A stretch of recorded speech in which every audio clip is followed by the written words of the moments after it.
Thanks for having me Yeah, tonight. yeah. I Just love, want no, I love shout that.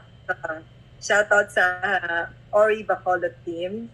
Oh, I hope they're watching. yeah. Share mo yung and take one slide. Yeah, yes, yes. actually one of our partners in Ori, manager Francis, he belongs to the team in here in Okay. Metro Manila.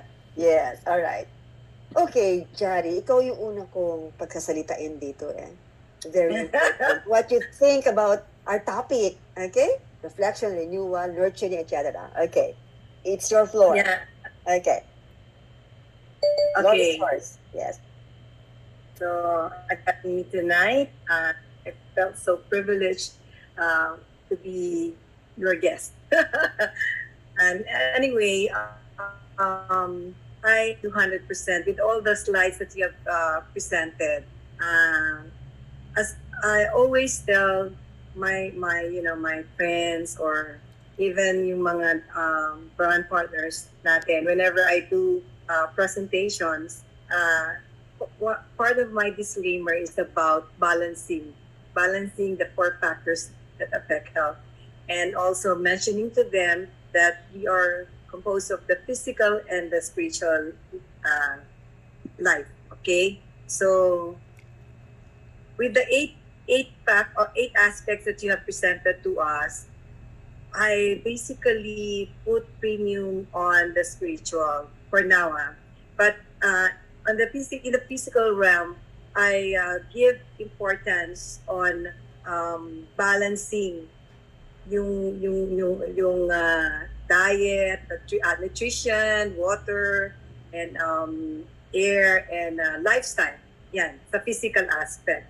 But if I may share, why is it so important to connect the spiritual sa ating physical? Because in time, as we reflect this Holy Week, we can see the importance of how our spiritual life has an impact on our day-to-day living. Okay, you know why? When you have, if I may quote a verse in the Bible which says in Jeremiah 17:19 that the heart is the wicked part of our being and it can deceive us, deceitful part of our being. Now, why do I have to say this? Because all the issues of life stems from the heart. Okay? Anger, bitterness, malice, slander, and whatnot. Okay. How do I relate it to physical aspect? When you have when you are full of hatred, anger, and bitterness, it affects your immune system because these negative emotions increases the acidity of your body. And when your body is acidic, the tendency is for cells to thrive. That's why it's very important that you extend forgiveness to people when they offend you. Easier said than done. But in my journey to healing in the last 10 years, I really realized the importance of first, you know, addressing the issues of the heart. It's just like a spiritual surgery. Okay, since we're talking about Holy Week, and this is a time for us to reflect, especially to extend forgiveness. The essence of forgiveness has been shown on the cross when Jesus Christ died on the cross to redeem all of us, regardless of whatever religious affiliation or expressions of faith that you have. Jesus Christ died for everyone, Jew or Gentiles alike. Okay, during this time of Holy Week, everybody goes out and have fun and food galore and all that. There's nothing wrong with that. There's the time for it's a respite from the hustle and bustle of city life. But let's not forget that this is also a time of deep reflection. Somehow to do some reset, uh, parang refreshing times of refreshing with God. Because we've been so busy during the first quarter of 2023, January to March, no? So it's a time for us to somehow recharge these 6 days of long weekend. Okay, we're so blessed that we have this long weekend right now.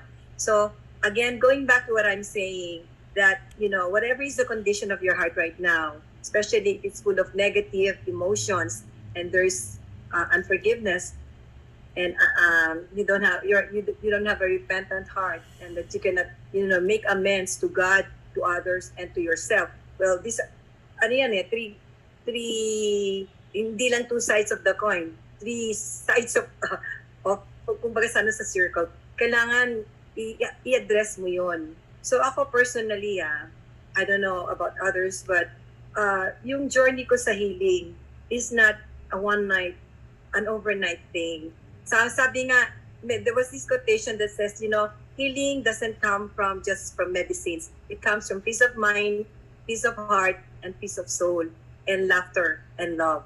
So, just to, to shorten this, no, what I'm trying to drive at is this: unless you resolve the issues of the heart, the manifestation physically will be hard.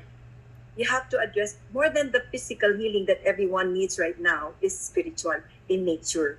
Because as I've said, you being a doctor, na alam mo kung ano effect ng negative emotions sa kidney, sa liver, sa pancreas, and chronic stress, di ba? How it affects it derails our immune system, and guilty as charged. Most of the main cause, there are two main causes of why I had all this unlimited supply of illnesses. I mean, it's just got it all for you, though, from head to toe. It's because of chronic stress and sleep deprivation. And malaking bagay po yun na dapat alam natin kung paano nakaka-apekto sa ating kalusugan ang kulang sa pagtulog, ang sobrang stress sa ating buhay.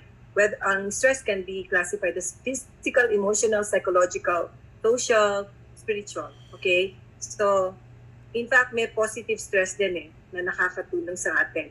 But again, I would just like to stress the importance of there's spiritual wellness ng tao, so that it leads, magmamanifest siya sa physical natatranslate yung spiritual wellness mo sa physical.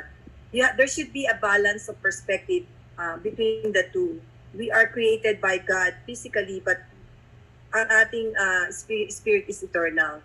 Merong nagsasabi, you can kill the body but not the spirit. So there are so many people going through hard times, difficulties, what we call this, adversities and afflictions, but they thrive in the midst of all that. You know why?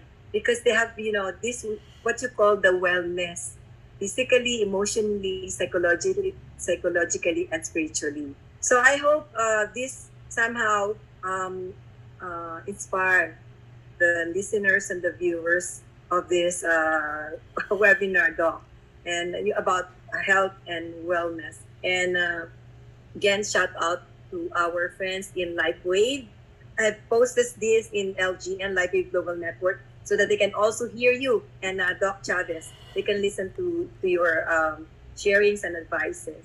And I thank you for, making me a part of this evening's webinar. Thank you very much, Doc. Thank you. Thank you so much. Jari, napakaganda ng sharing mo. I love it. Okay? Especially the unlimited supply of diseases. Okay. Anyway,